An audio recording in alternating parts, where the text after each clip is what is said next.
Atau mungkin Ini saya udah didik ya Pak, dari tadi yang mau edukasi ya. Kita lanjut Pak. Alvin Lim mau collab konten sama saya, bikin konten TikTok gitu, joget-joget sama saya begitu. Biar followersmu naik Pak, ya. Nah kalau hal ini ya Pak, saya juga kasih tahu Bapak lagi ya. Kata-kata yang Bapak masuk ini sudah nggak profesional Pak, izin. Bapak bilang mau nggak kita joget-joget, follower TikTok, konten. Pak, saya ini menggunakan TikTok, menggunakan medsos, menggunakan IG untuk pekerjaan saya Pak sebagai lawyer. Bapak kalau lihat kepolisian, polisi ada IG nggak Polda Metro? Coba lihat, Kapolri ada IG nggak? Ah? Sekarang polisi boleh punya IG, masa saya lawyer nggak boleh punya? Dan apakah kalau saya punya IG, saya punya TikTok, berarti saya mau joget-joget, saya mau dapat follower Pak? Anda terlalu naif Pak di situ ya. Saya ini nggak perlu follower banyak Pak. Kalau mau saya bisa beli. Saya nggak tahu kok follower Bapak 7,6 juta orang itu beli atau organik, saya nggak tahu Pak. Dan saya nggak peduli Pak. Ya, menurut saya seperti yang saya bilang Pak, Bapak itu brilian, Bapak itu street smart Pak, ya kan? Anda tuh bisa cut corners, ya. Dan kalau ditanya keyakinan saya, ya kan, follower Bapak itu kalau dilihat sebagian besar Pak, pengemis Pak. Yang dimana kalau kita lihat komentarnya, di komentar Pak, selalu minta duit sama Bapak, minta duit, minta handphone, minta motor. Ya itulah makanya saya bilang pengemis, mengemis-ngemis uang sama Bapak. Ya, sedangkan follower saya Pak, itu selalu menanyakan hukum Pak. Jadi izin Pak, follower saya mungkin lebih dikit Pak, tapi follower saya Pak berkualitas Pak, berpendidikan tinggi dan golongan kalangan menengah ke atas Pak. Dimana Bapak punya follower mungkin menengah ke bawah Pak. Ya, jadi ini yang Bapak patut ketahui. Jadi jangan melihat by quantity, terus dengan Bapak banyak quantity, berarti Bapak hebat, tidak Pak. Karena ada orang-orang seperti saya tidak peduli quantity, tapi saya peduli quality Pak. Ya, lanjut Pak. Ayo kita ketemu, kita bikin konten joget-joget atau apa begitu. Oke, Bapak sebenarnya mau ketemu sama saya Pak. Nggak masalah Pak. Saya mau ketemu sama Bapak, tapi jangan sekarang. Kita tunggu putusan selesai Pak. Ya, kenapa seperti itu Pak? Balik lagi Pak, saya ada kode etik Pak. Ya kan, saya ada kode etik. Saya juga menjaga perasaan klien saya dan perasaan keluarga klien saya Pak. Apa jadinya kalau seorang lawyer kelihatan bertemu sama Bapak, misalnya saya ketemu sama Pak John LBF gitu kan, lagi ketemu kita di mall, ya kan, kita di mall kita nggak mungkin berantem pukul-pukulan dong. Kita ketemu, kita berusaha mencairkan situasi. Saya senyum, Bapak senyum, difoto sama orang, di videoin orang bilang, lu lihat tuh si Alvin, ya kan, main dua kaki sama John LBF. Itu pasti disogok tuh nanti tuh. Kalau tiba-tiba Arif Edison kalah, nanti dipikir saya disogok, ya kan. Jadi gini Pak, demi ethical dan saya menjunjung tinggi etik dan integritas, 1 bulan ke depan selama proses persidangan saya nggak akan bisa ketemu Bapak. Tapi setelah proses persidangan selesai, saya akan hubungi Bapak, ya kan, ayo kita ketemuan Pak. Mau joget-joget kayak, mau minum bareng kayak, mau ngobrol-ngobrol, nggak masalah kok.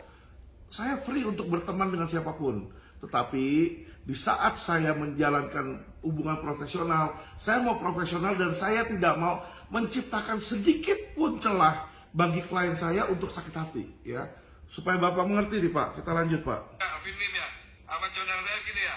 Insya Allah kalau kamu collab konten sama John LBF, bikin konten joget-joget sama John LBF tuh, cepat itu naik followersmu tuh, ya. Ayo hubungi saya, kita ketemu, kita bikin video, ya. Gak perlu kayak begitu-begitu ya, Alvin Lim. Salam kenal, John LBF. Oke Pak. Pak John, terakhir nih untuk Bapak ya. Saya mau membuat sebuah tantangan untuk Bapak.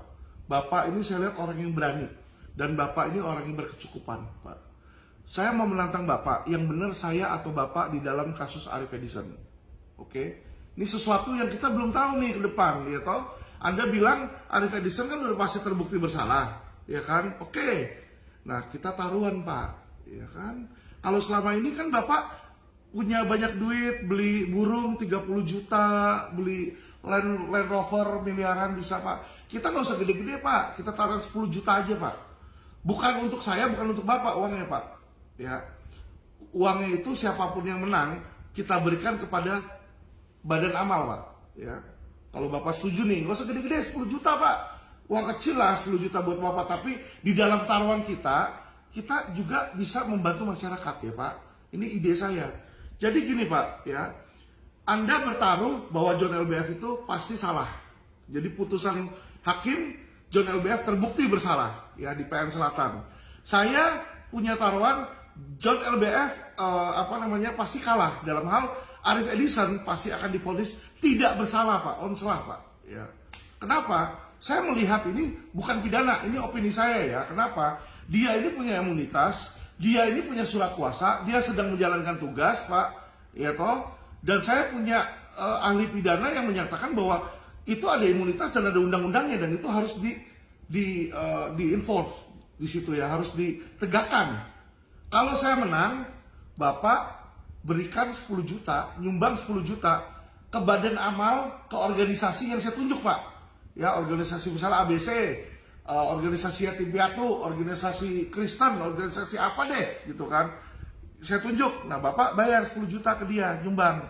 Kalau Bapak menang, Bapak boleh tunjuk yayasan lain, misalnya yayasan apa, Al-Azhar, ya kan, Bapak kan Muslim tuh, yayasan apa, misalnya NU atau manalah gitu yang menurut Bapak membutuhkan. Saya Alvin Lim akan memberikan 10 juta ke badan amal tersebut Pak. Berani nggak Pak? Ya, ini 1 bulan lagi bakal ada putusan Pak. Bapak yang menang atau saya yang menang? Bapak yang benar atau saya yang benar di situ ya toh? Tanpa mengurangi rasa hormat kepada siapapun. Setelah dari situ boleh kita ketemu bareng, mau kita joget bareng, kita mau dansa bareng nggak apa-apa Pak, ya toh. Karena bagi saya Anda bukan musuh saya, ya. Tetapi Pak, sorry Pak, hati-hati Pak. Kesombongan itu bisa membuat Anda angkuh dan rasa angkuh itu bisa membuat Anda jatuh, ya. Kalau Bapak merasa diri Bapak kaya Pak, sorry Pak, Bapak coba tanya orang-orang yang kenal sama saya, siapa Bapak saya Pak. Kalau Anda tahu siapa Bapak saya, Anda mungkin tidak akan berbicara seperti itu Pak. Ya, Anda orang Muslim, paman-paman saya pun beberapa Muslim Pak. Contoh, paman saya Anton Medan Pak, itu Muslim Pak, Chinese Muslim. Ya kan, dia bangun kelenteng, ya, tapi itu sebenarnya masjid, bentuknya kelenteng dari luar. Ya, kedua, paman saya punya om namanya Jan Darmadi, ya kan. Anda coba cek, Jan Darmadi itu adalah Muslim Pak. Ya, saya sangat baik sama dia dan saya sangat hormat pada beliau. Ya, itu teman baik bapak saya Pak. Itu udah kayak kakak adik Pak.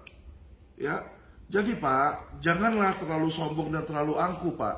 Saya aja nggak pernah menunjukkan siapa di belakang saya, siapa backingan saya, harta apa yang saya punya, ya toh. Enggak Pak, saya nggak kesana Pak. Kalau suatu saat netizen mau spill, saya spill nggak apa-apa, ya.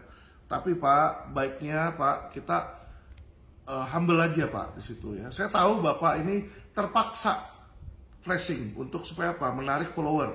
Ya toh cincin Bapak banyak kan Bapak niru Hotman Paris. Tapi Pak, LQ kita tidak pernah meniru Hotman Paris. Hotman Paris pakai jaket yang mewah-mewah. LQ semua dari office boy, supir sampai saya sebagai pemilik dari LQ Indonesia Lover pakainya sama Pak. Tangan pendek Pak. Ya, warna hitam dan merah Pak. Ya, seragam semua. Itu nilai seragam kami cuma 100 ribuan Pak. 130 atau 150 ribu saya lupa lah di situ ya. Cuma 100 ribuan Pak.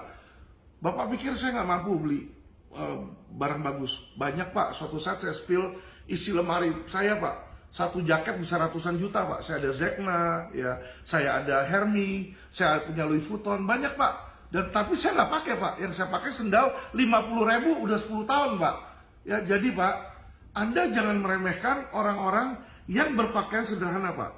Ya, nanti Anda akan kaget, ngecek di pasar pagi itu cuma pakai celana pendek sama kaos kutang Pak di situ, uangnya triliunan Pak. Itu paman saya kayak begitu Pak. Ya saya kasih tau Bapak. Ya jadi Pak, yang kelihatan flashing punya mobil, katanya mobilnya hasil leasing Pak, itu percuma, suatu saat cepat itu bangkrut Pak. Ya, saya berkata seperti ini, seperti yang Bapak minta, saya mencerdaskan Bapak. Toh, oke, tinggal jawab Pak tantangan saya. Berani nggak Bapak menerima tantangan saya? Bapak yang menang atau saya yang menang? Nah, itu aja. Kita bertaruh tapi untuk senang-senang Pak. Dan dalam bertaruh ini bukan perjudian, tetapi kita untuk memberikan uangnya ke masyarakat Pak. Ya, kita amal uang kita. Oke. Terima kasih, jawab ya Pak. Salam cerdas.